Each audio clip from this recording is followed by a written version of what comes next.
नमस्कार साथियों, डिक्टेशन अच्छा लगे चैनल को सब्सक्राइब, लाइक एवं शेयर जरूर करें।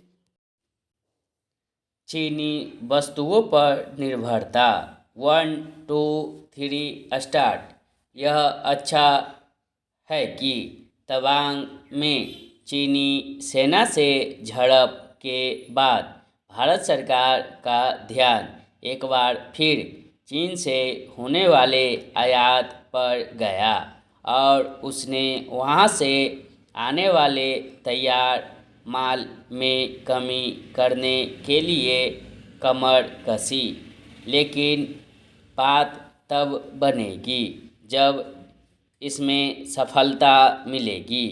इसकी अनदेखी नहीं की जा सकती कि करीब 2.5 वर्ष पहले गलवान में खूनी झड़प के बाद भी चीन से व्यापार घाटे को कम करने के लिए कदम उठाए गए थे और मेक इन इंडिया को गति देने के साथ आत्मनिर्भर भारत अभियान शुरू किया गया था। लेकिन उसके वांछित परिणाम प्राप्त नहीं हुए।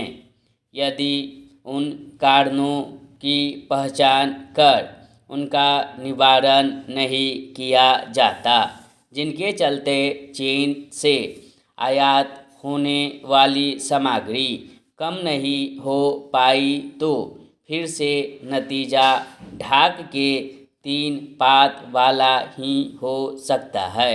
यह चिंताजनक है कि चीन से आयात कम होने के बजाय बढ़ रहा है। इसके चलते उससे व्यापार घाटा बढ़ रहा है। एक ऐसे समय जब चीन भारत से लगती सीमा पर आक्रामकता दिखा रहा है, तब यह बिल्कुल भी ठीक नहीं कि आपसी कारोबार का पलड़ा उसके पक्ष में झुका रहे। इसका मतलब है कि वह हमारे ही पैसे से हमारे लिए मुसीबतें खड़ी कर रहा है। सीमाओं पर चौकसी बढ़ाने के साथ चीन से व्यापार में संतुलन लाना भारत सरकार की पहली प्राथमिकता बननी चाहिए। चीनी वस्तुओं पर निर्भरता खत्म करने और उसके यहाँ से होने वाले आयात को कम करने में सफलता तब मिलेगी जब हमारा उद्योग जगत इस चुनौती का सामना करने के लिए आगे आएगा। समझना कठिन है कि वह इस चुनौती का सामना करने के लिए तैयार क्यों नहीं है। सरकार उद्यमियों को इसके लिए प्रोत्साहित ही कर सकती है कि वे उन वस्तुओं का उत्पादन करें जिनका चीन से आयात होता है। गुणवत्ता के मामले में इन वस्तुओं का उत्पादन न केवल घरेलू बाजार की आवश्यकता के अनुरूप होना चाहिए, बल्कि विश्व बाजार में स्थान बनाने वाला भी।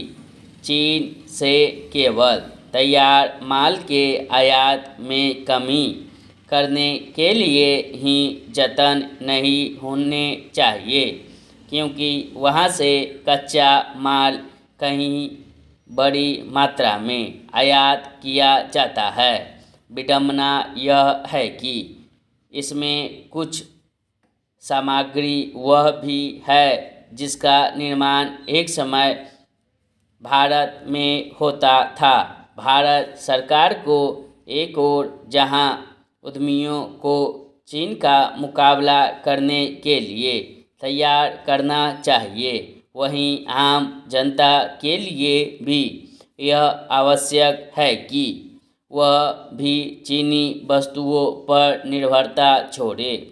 सरकार को यह भी समझना होगा कि चीन को सही संदेश देने के लिए कोई नए उपाय करने होंगे, क्योंकि यह स्पष्ट है कि गलवान की घटना के बाद उसके ऐप्स पर पाबंदी लगाने के जो कदम उठाए गए थे वे कोई बहुत अधिक कारगर नहीं हुए।